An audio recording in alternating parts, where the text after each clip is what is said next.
Carlos Lozano, dirigente del Polo Democrático Alternativo, director del periódico Voz y conocido dirigente democrático y comunista en Colombia. Vamos a hablar sobre la experiencia del Caguán y ese intento de paz. ¿Qué fue lo que se soñó? ¿En qué se avanzó? ¿Y qué enseñanza nos deja para el futuro? Este presente y este futuro. Entonces, Carlos, muchas gracias. ¿Por dónde comenzamos? ¿Qué fue lo que se soñó?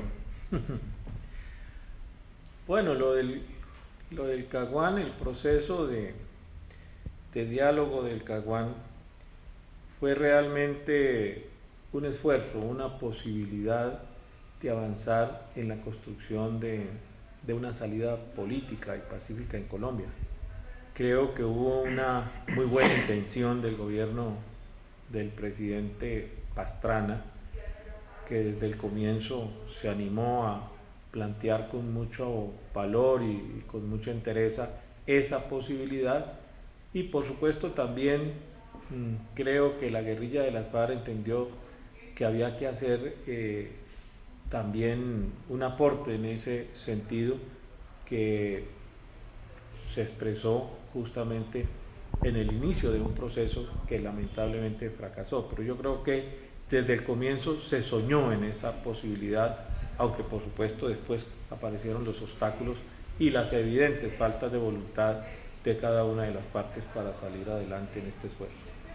Y dentro de lo que se diseñó allá, algunas opiniones dicen que no se fue con la intención verdadera de pactar la paz, sino que hay unos cálculos militares y políticos de aprovechar el escenario para en realidad apuntarle un objetivo de triunfo de algunos de los comprometidos en ese diálogo. ¿Existía voluntad o era más bien un proceso de ensayo? Yo creo que hubo la idea de hacer un ensayo. Yo no creo que haya sido tan perverso todo. O sea, tanto el gobierno Pastrana como la guerrilla de las FARC creyeron que valía la pena de hacer un ensayo. Pero una vez sentados en la mesa de diálogo, comenzaron a aparecer distintos elementos que mostraron que no había una voluntad política consecuente, definitiva, que había demasiadas indecisiones, porque tanto el gobierno colombiano, el presidente Pastrana, se sienta a la mesa supuestamente a buscar esa posibilidad, pero al mismo tiempo adelantando el Plan Colombia, que era por supuesto un plan militar contrainsurgente, así en el comienzo Pastrana lo haya explicado pues como una cosa solamente contra el narcotráfico, pero la historia dio la razón de que era un plan fundamentalmente contrainsurgente. Y la guerrilla de las FARC, sentados en la mesa, se dieron cuenta que estaban frente a un gobierno bastante débil, que no había logrado unir pues a todo el establecimiento alrededor de ese esfuerzo de paz. Venían también de una época en la cual habían logrado hacer golpes militares contundentes, muy importantes, que los había embriagado de algo de triunfalismo, y entonces creyeron que podían aprovechar ese escenario que se les abría más en función de sus propósitos militares y políticos que en función de esa salida pacífica del conflicto. Entonces ahí fue donde ese empeño, esa idea de que era posible hacer la paz fue prácticamente arrollada por los cálculos de triunfo de cada una de las partes.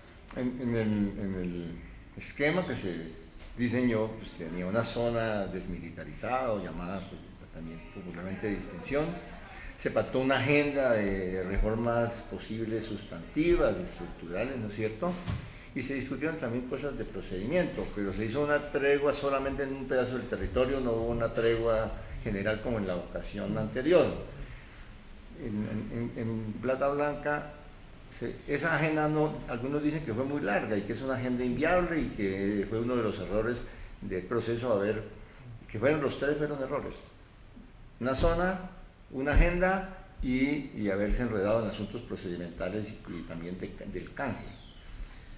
Yo creo esto, Esos tres aspectos me parece que fueron positivos de todas maneras, que se convirtieron en obstáculos a la postre, pero fueron positivos en la medida que demostraron de que sí se podía adelantar una mesa de diálogo en un escenario libre de la confrontación, en una zona de distensión o desmilitarizada, en donde se estableciera que esa zona era para dialogar y no solamente para ello, para dialogar.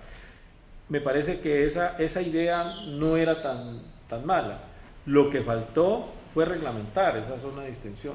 Curiosamente, yo que estuve pues como tan pendiente de todo este proceso, hasta que después participé en la llamada de esta comisión de notables, pero desde antes estuve muy cerca pues de alguna manera de todo este proceso, tratando de colaborar.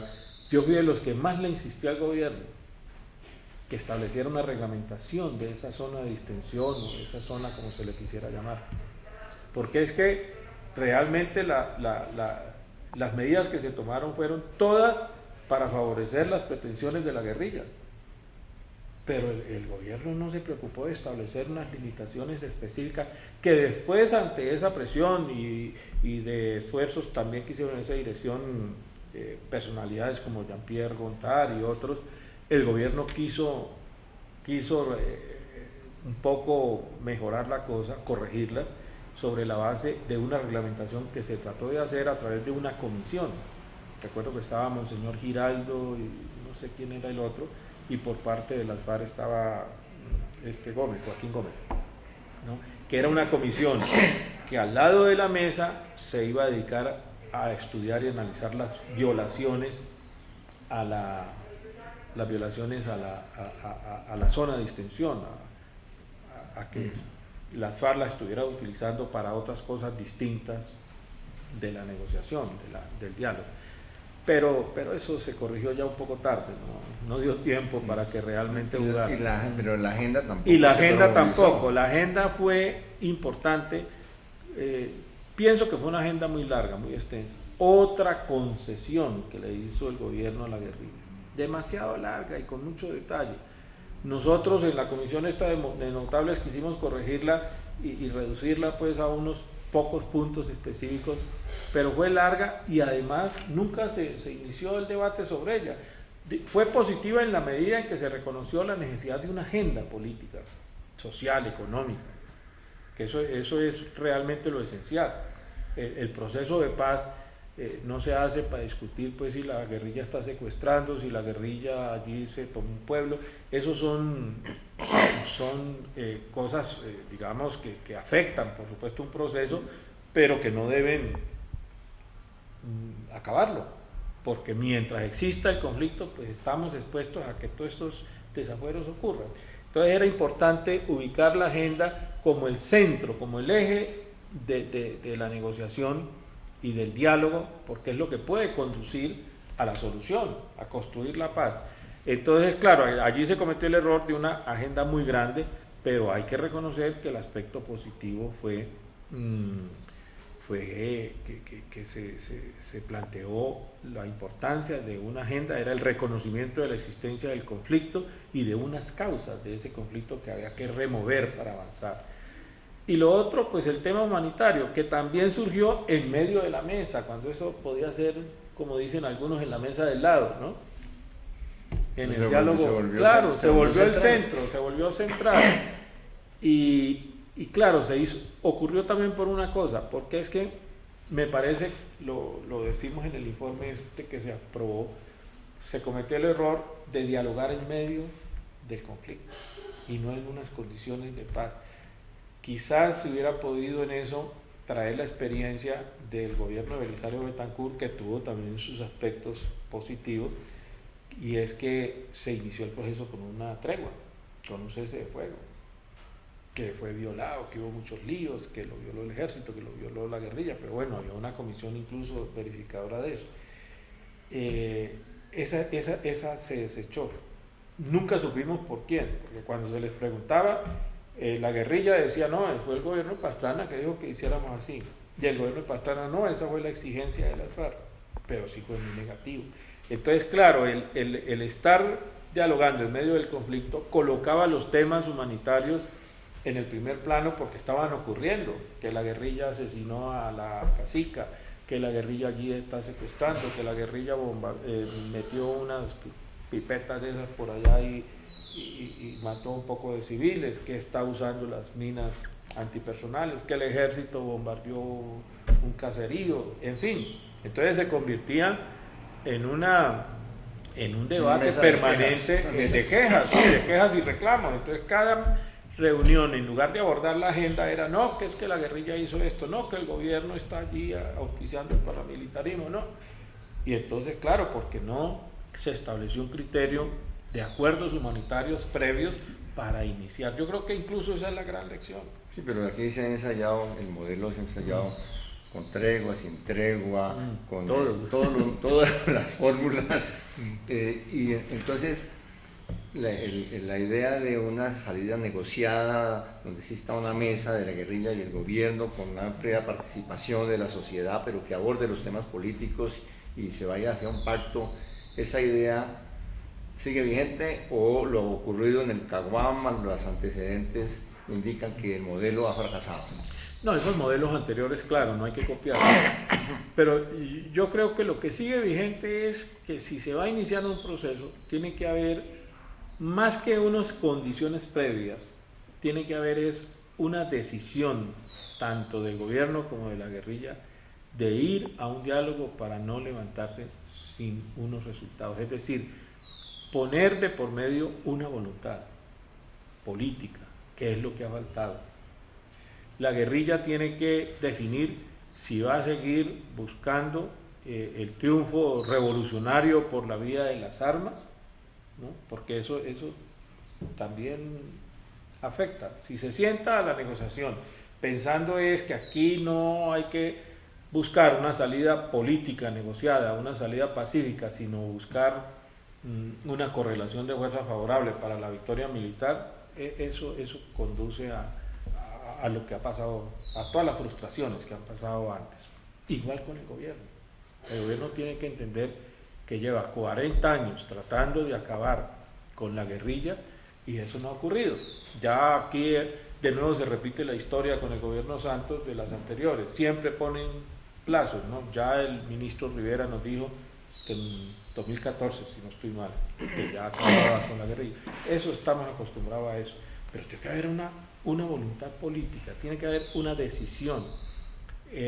Por eso es preferible, entre otras cosas, esperar un poco a que se pueda trabajar eso a través de la comunidad internacional, de muchos factores sociales, políticos, humanitarios que influyen en esto, para que la guerrilla y el gobierno entiendan eso y hagan una declaración muy clara, muy concreta de compromiso sobre esa voluntad política. Si no, eso no tiene sentido, es volver a lo mismo.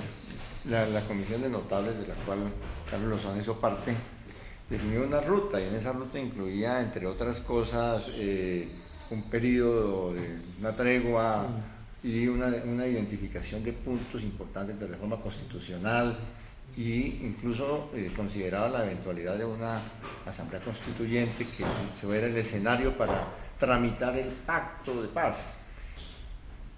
De esas recomendaciones, ya visto la cosa en perspectiva, ¿qué tiene vigencia? Yo creo que la mayoría de los puntos tienen vigencia, la mayoría. No sé el tema de la Asamblea Nacional Constituyente porque ya hay muchas reservas, muchas cosas sobre eso, pero bueno, en esto se pueden buscar algunas alternativas, pero tiene vigencia en la medida en que primero tiene que haber un compromiso de tregua, de cese de hostilidades. Yo creo que iniciar un proceso de diálogo en medio del conflicto no ayuda, tiene que haber unos compromisos de tregua. Por eso creo que algo nuevo que podría incluirse, que no estaba allí en el informe notable por lo demás, porque ya estaba en marcha un proceso de negociación. Lo nuevo ahora, que podría incluirse lo que ha propuesto la Escuela de Paz de Barcelona, Vicen Fisa, que es una especie de prediálogo, en donde se pueden como discutir y precisar este tipo de detalles para poder comenzar un diálogo en serio, ¿no? Un cese de hostilidades, una tregua, eso es necesario. No se puede dialogar en medio de la guerra. Una agenda de negociación hay que hacerla. Quizás los puntos que se planteaban en el informe notable se puedan modificar, porque ya eso ha cambiado mucho y pueden ser muy pocos. Yo creo que en eso se ha escuchado opiniones de Cano, se ha escuchado opiniones del gobierno, en el sentido de que los puntos de hoy pueden reducirse bastante. El gobierno habla de tierras, de víctimas, que son aspectos muy importantes. Cano lo repitió, dijo que esos eran temas sobre los cuales se podía discutir. En fin, son 4 o 5 puntos diferentes a los 100 y pico pues, de la agenda del Caguán. Pero se mantiene la idea de que debe haber una agenda, eso es indispensable. Yo creo que lo que planteó este informe es lo que ha reconocido el presidente Santos ahora. Hay un conflicto y un conflicto tiene causas. Esas causas hay que ponerlas en una agenda para discutirlas, por lo menos las fundamentales. Las fundamentales. Creo que se ha avanzado, todo este tema del paramilitarismo y eso se ha avanzado. Yo soy muy crítico de la Ley de Justicia y Paz y de todos esos procesos de movilización, con mayor razón cuando estamos conociendo pues todas estas denuncias que se han presentado, pero de todas formas hay que decir que no estamos en el mismo momento de hace años. Así estemos invadidos por Bacrín y todas estas cosas que tienen mucho que ver con ese viejo paramilitarismo, pero al mismo tiempo tienen otras connotaciones hoy, no es lo mismo, ¿no?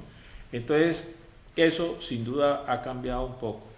Y lo que sí es fundamental es que los acuerdos de paz, el pacto de paz a que se llegue, tiene que ser elevado a rango constitucional. Eso sí es fundamental para que la paz se convierta por fin en un problema de Estado, en un asunto de Estado.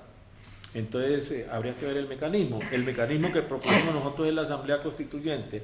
La Asamblea Constituyente tiene un problema, y es que depende de su composición, ¿no? Y en un país como este, en donde hemos visto que parece que las crisis no afectan tanto a la derecha, porque a la izquierda parece que sí mucho, entonces no hay garantía de que una Asamblea Nacional Constituyente pues nos va a resolver este tema, pero sí tiene que haber un rango constitucional, un acuerdo de paz que puede ser un acuerdo partidista, un acuerdo con la sociedad, con las organizaciones sociales, y se hacen las reformas, ¿no? Porque sí es importante que la paz se convierta en un problema de Estado, y eso se hace no con un articulito en la Constitución, sino elevando a rango constitucional el pacto de paz a que se llegue con los grupos armados. Una última pregunta. Como este video lo van a ver en el año 2020 también, en el año 2020, ¿cuáles pueden ser 2 escenarios posibles, como van las cosas, 2 escenarios posibles de la realidad del país en el año 2020? No, yo acuerdo que lo van a ver sus nietos. Mis nietos, sí. En el 2020 yo estoy convencido que ya estamos en lo que llaman hoy el posconflicto, ¿no? Que algunos se nos adelantan a decir que ya estamos en el posconflicto. Yo creo que eso es demasiado optimismo, pero en el 2020 sí estoy convencido que ya estaremos en el posconflicto. Yo soy enemigo de ponerle plazos y metas a esto, pero creo que de aquí al 20 va a haber un proceso de paz. Estamos en otro momento en la vida nacional. Hoy día la guerrilla, el cuadro, digamos, el marco del conflicto ha cambiado. La guerrilla no tiene la ofensiva, eso tiene que entenderlo la guerrilla, pero también debe entender el gobierno que, estando el gobierno a la ofensiva, habiéndole dado el Estado golpes contundentes a la insurgencia, las causas del conflicto están intactas. Entonces eso debe entenderse, y yo creo que todos esos factores van a terminar siendo un elemento de presión muy fuerte para que esa salida política, esa negociación se dé en el mediano tiempo, digamos. Así que en el 2020 vamos a estar en el posconflicto, en las condiciones de construir una nueva democracia, y ojalá los jóvenes de la nueva generación de esa década de los años 20 ya en tránsito pues hacia un nuevo proceso político, entiendan que este país hay que construirlo sobre otras bases distintas a las que han funcionado ahora, en una base de la democracia, de la tolerancia, del pluralismo, de nuevas y mejores condiciones sociales para que se den otras condiciones de vida de la población. Así que yo creo, soy optimista hacia esa década y ese es mi mensaje de optimismo, que deben saber aprovechar esas nuevas generaciones para construir las nuevas sociedades. Bueno, muchas gracias. Ojalá sea así. Ojalá sea así.